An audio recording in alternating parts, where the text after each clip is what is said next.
복잡한 정책부터 실무 경제와 투자까지 한 주간 있었던 주요 경제 이슈 꼼꼼히 살펴보는 시간입니다. 경제 읽기 이인철 참좋은 경제연구소장과 얘기 나눠보겠습니다. 소장님 안녕하세요. 네, 안녕하세요. 네, 지금 제2요소수 대란남 발생하는 거 아니냐 걱정이 굉장히 크거든요. 지금 상황이 어떻습니까? 지금 대란을 막기 위해서 정부가 정말 허겁지겁 여러 가지 이제 대책을 마련하고 있는데 다소 이제 좀 불안합니다. 사실 이 중국 요소 사태 정확하게 2년 전 발생했잖아요. 시간이 충분히 있었음에도 불구하고 너무 안이하게 대처한 게 아닌가. 한 번 실수는 병가지 상사라고 하지만 두 번 똑같은 실수를 반복하고 있다라는 건 분명히 해결할 만한 어떤 의지나 능력이 없는가라는 생각이 들 정도인데, 일단 결론부터 말씀드리면 중국은 요소 수출을 내년 1분기까지 전면 제한합니다. 하나도 하지 않습니다. 1분기까지요? 1분기까지. 예. 그리고 2분기부터 4분기까지는 그동안 했던 수출 물량의 80%를 줄입니다. 이게 중국은 세계 최대 요소 생산국이면서 소비국이에요. 요소는 두 가지 용도가 있습니다. 우리가 지금 요번에 중단된 차량용 산업용이 있고 비료 농업용이 있어요. 근데 중국은 연평균 한 5,600만 톤의 요소를 생산해서 90%는 자국에서 소비합니다. 나머지 10%, 500만 톤 정도를 수출하는데, 우리나라가 인도가 중국산 수입 1위이고요. 압도적으로. 2위가 카타르와 한국이 지금 번갈아가면서 2, 3위 하고 있거든요. 근데 문제는 중국 내 요소 가격이 뛰자 인도가 굉장히 많이 이 중국산 요소를 싹쓸이해 가고 있거든요. 그러다 보니 중국의 비료 업체들이 자율적으로 협의체를 만들어서 지난달 말 15개 회원사가 요소 수출 제한하자. 우선 우리 국내 중국 내 공급을 먼저 해보자라는 겁니다. 왜냐? 지금 겨울철이지만 식량 안보, 밀파종을 위해서 지금 봄철 경작을 해서 비료 비축이 필요하거든요. 자, 그래서 이게 사실은 한 9월 정도부터 외신을 통해서 이런 보도가 나왔거든요. 나왔음에도 불구하고 그냥 루머겠지. 왜냐? 그 당시에 수출을 중단하지 않았으니까. 그런데 지금 바로 이제 지난 이달 초부터는 지금 우리 중국 업체들이 이미 통관 절차 다 마쳤는데 무슨 이유인지는 모르겠지만 배에 선적하지 못하게 하고 있다. 이런 첩보를 이제 정부에 보고를 한 겁니다.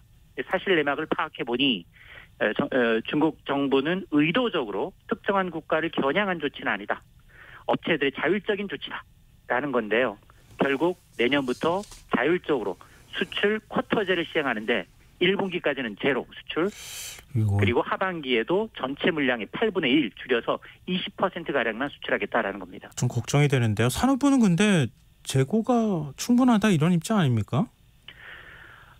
일단 2년 전에는 허겁지겁 당한 거예요. 당시에는 호주가 석탄 수출을 중단하니까 이게 요소라는 게 이 석탄 정제 과정에서 뽑아낸 암모니아를 고체로 만들어서 요소, 고체 덩어리를 우리가 수입해요. 하얀 고체 덩어리를. 그래서 국내에서 증류수 섞어서 만듭니다. 그러니까 2년 전에는 이제 공식적으로 중국 정부가 호주가 바로 석탄 수출 중단하니 우리 요소 생산에 차질이 빚어졌다. 공식적으로 요소 수출 중단했거든요. 그러자 허겁지겁 재고를 봤더니 재고가 2주에서 4주밖에 없었던 거예요. 당시에는. 근데 지금은 재고는 좀 있다. 한 석 달 정도. 그리고 이제 우리나라의 이제 요소를 가장 많이 하고 있는 롯데 정밀 화학을 통해서 이 소식 나자마자 베트남에서 5,000톤 확보를 했기 때문에 한 3.7개월 정도. 우리나라에서 한 달에 한 6,000톤 정도 요소가 필요한데 한 지금 석 달 3.7개월 정도의 요소 재고는 확보하고 있어서 단기적으로 이제 수급을 걱정한 일은 아니다라는 건데, 문제는 이렇게 품귀 현상 빚어지죠. 내년 1분기까지 수입이 제로라는 겁니다. 그렇죠. 왜냐? 중국산 수입이 지금 90%가 넘어요. 그러다 보니 아마 2년 전 기억하실 거예요. 평소 10리터에 10,000원 수준이던 게 온라인에서 10배 가까이 치솟았어요. 이러면 사재기 현상 나타납니다. 쟁여놓고 폭리취해요. 이게 문제가 뭐냐? 일반 경유 차량의 경우에는 한 번 10리터 한 번 넣게 되면 8,000에서 10,000km는 충분히 가요. 1년에 한 번 정도 넣는 거다라고 생각을 하시는데 네네. 영업용 트럭은 장기로 뜹니다. 그렇죠. 또 무거워요. 그러니까 2, 3일 내지 하루에 한 번씩 넣는 분도 계시거든요. 그러다 보니 이 물류가 먹힐 뿐만이 아니라 이 요소가 또 중요한 게 이 지금 발전소나 제철소 화학 공장의 매연 저감 용도로 사용하는 필수 재료입니다. 그러니까 중국이 지금 요소 수출 중단한다라고 하니까 국내 물류가 멈추고 발전, 철강, 화학 공장, 주요 공장 제조 가동이 멈출 수 있다라는 이제 우려가 나오고 있는데요. 근데 이게 뭐 계속 중국만 쳐다볼 수는 없고 뭔가 근본적인 대책을 만들어야 되는 거 아닙니까? 맞습니다. 정부는 일단 급하니까 수급 안정위에서 한 번 1회 구매 수량은 제한하겠다.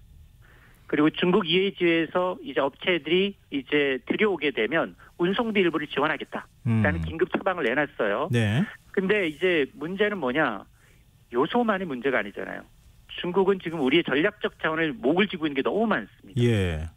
이게 지금 갈륨, 게르마늄, 히토류 이 전부 다 중국산 의존도가 너무 많다라는 거예요. 지금 지난 10월 기준 1,000만 달러 이상 수입하는 품목 가운데 정말 특정 국가 의존도가 90%다. 절대적으로 의존하는 품목을 따져봤더니 그게 우리나라에 한 393개 품목이 있는데 중국에만 216개, 55%에 달합니다. 야, 이거 요소만 문제가 되는 게 아니네요. 맞습니다. 그러니까 여기 이게 중국이 갖고 있는 전략적 자원 앞서 얘기한 제가 갈륨, 히트로늄, 게르마늄, 뭐 히톨 이런 것들은 다 뭐냐 흑연 이런 게 반도체, 2차 전지 핵심 재료예요. 우리 반도체 잘 나갑니다. 2차 전지 우리 나라 1등이고요. 한국은 종이 호랑이, 중국은 뒤에서 웃고 있다는 겁니다.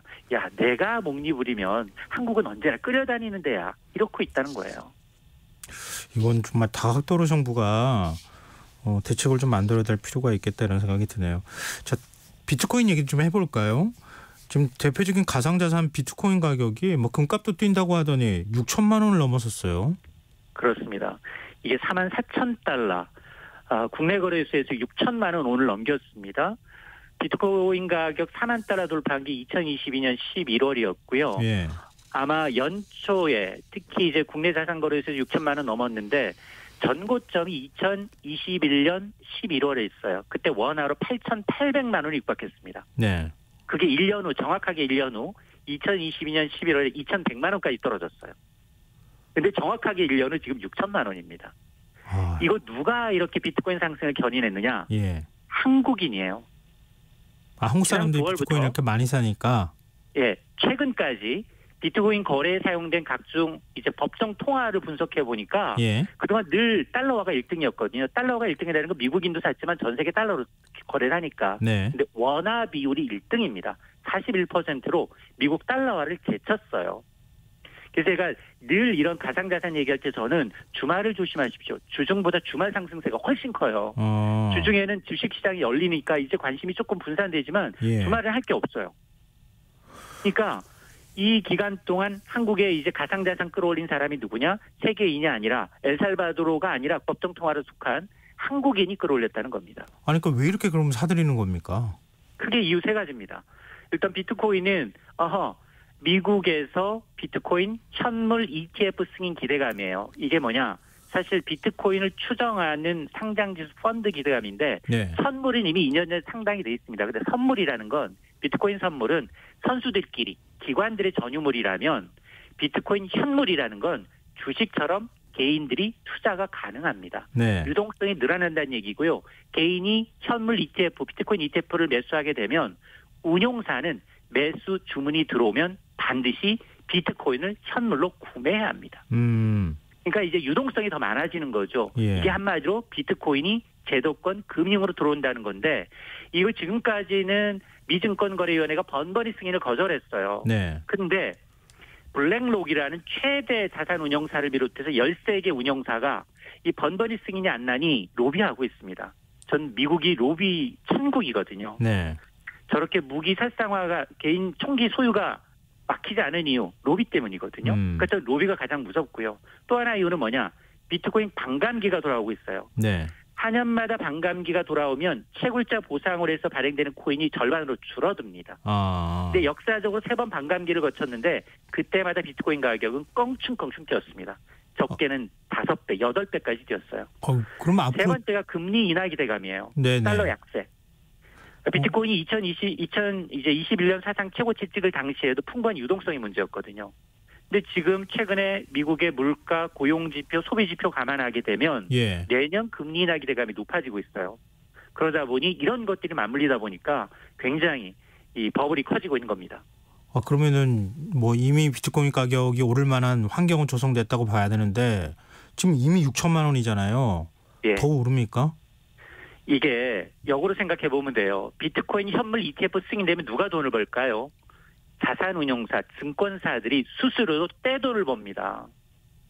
그래서 자산운용사들 하물며 이제 이 스탠다드 차터럴드, JP 모건 이런 증권사들도 더 간다. 5만 달러 가자. 10만 달러, 심지어는 53만 달러, 7억 원도 있어요. 7억 원까지 갈 것이다. 1비트코인이 7억 원까지 간다고요? 예. 아파트 한 채라는 겁니다. 비트코인 한 개가. 이게 근데 앞서 제가 말씀드렸잖아요. 이 자산 실체가 없습니다. 눈에 보이지도 않아요. 네. 아파트는 사놓으면 가격 떨어지도 실물이 남지만 이 자산 8,800만 원에서 4분의 1 토막 나는데 1년 걸렸어요. 하이 리스크 하이 리턴이에요. 유동성이 사라질 수도 있습니다. 원금 전액 손실 가능성을 감내할 만한 강심장이다. 그리고 미국 내 고금리가 더 길어질 수도 있고요. 현물 승인 또 안 할 수도 있습니다. 이런 걸 감안하게 되면 이걸 굉장히 지금 이 시간에 이제 편승해서 산다. 저는 못할 것 같아요. 투자를 권할 수도 없고. 아니 근데 가격 얘기하시니까 너무 놀라가지고 지금보다 10배 이상 더 오를 수도 있다는 얘기처럼 들려가지고 저도 깜짝 놀랐어요. 겁나는 게 지금 거래량 1위가 한국인이라고 그랬잖아요. 네. 그러니까 지금 주식에서 빠져나와서 이쪽으로 갈까 봐 정말 저는 좀 두렵습니다. 이거 정말 너무 위험합니다. 이건 정말 개인의 선택이긴 하지만 이건 굉장히 위험한 투자가 될 수 있다는 말씀을 꼭 좀 드리고 싶네요. 비트코인의 최대적은 누구냐? 미국 중앙은행, 중국 중앙은행, 한국 중앙은행. 중앙은행이 이 가상 통화가 굉장히 이제 이 화폐화되는 거를 싫어하거든요. 예. 이 달러 기축화 통화에 이제 위협이 될 수 있다라고 느끼고 있기 때문에 언제든 규제를 내놓을 수 있기 때문에 변동성이 커질 수 있다는 점만 좀 감안하시면 좋겠습니다. 네, 현물 ETF 계속 얘기하셨지만 이거 진짜 승인할 것 같습니까? 제가 아까 미국 로비 천국이라는 점이 제가 좀 불안해요. 예. 저렇게 살인사건이 나는데도 총기를 못 막아요. 예. 근데 여기 돈을 세계에서 가장 많이 굴린다는 자산운용사가 붙었어요. 그래서 미 SEC가 계속해서 불어하면 그거 수정하고 있어요. 이거 수정하고 하나 둘씩 요구사항을 맞춰가고 있다는 것들이 좀 불안해요. 정황상 그래서 내년 1월 승인될 것이다라는 얘기가 조금 나오고는 있지만 얼마 안 그러나 남았잖아요. 미 증권거래의 본질은 뭐냐? 투자자 보호장치입니다. 변동성이 너무 커요. 예. 근데 이거 뭐 지금 ETF 판매하고 난 다음에 이거 정말 위험성 제대로 설명한 거냐 이거 가지고 논란이 될 거고 이거 폭락하고 난 다음에 누가 책임질 거냐. 맞습니다. 이거 가지고 투자자 보호 장치가 없어요 아직은 우리나라도. 이건 뭐 확실히 만들지 않으면 이거 괜히 지금 이 분위기에 편승해가지고 비트코인 들여다보다가 또 다른 뭐 코인도 들여다보고 이런 일들이 벌어질까봐 예전 일이 좀 갑자기 떠오르기도 하고 그래서 좀 불안하네요. 누군가 나보다 더 비싼 가격에 사줄 것이다. 그 누군가가 내가 될 수 있습니다. 알겠습니다. 자 오늘 경제있기 여기까지 하겠습니다. 참 좋은 경제연구소 이인철 소장이었습니다. 고맙습니다. 네 고맙습니다. KBS 라디오 김성환의 시사 1부 순서 여기서 마무리하겠습니다. 전 11시 정각 2부에 다시 찾아오겠습니다.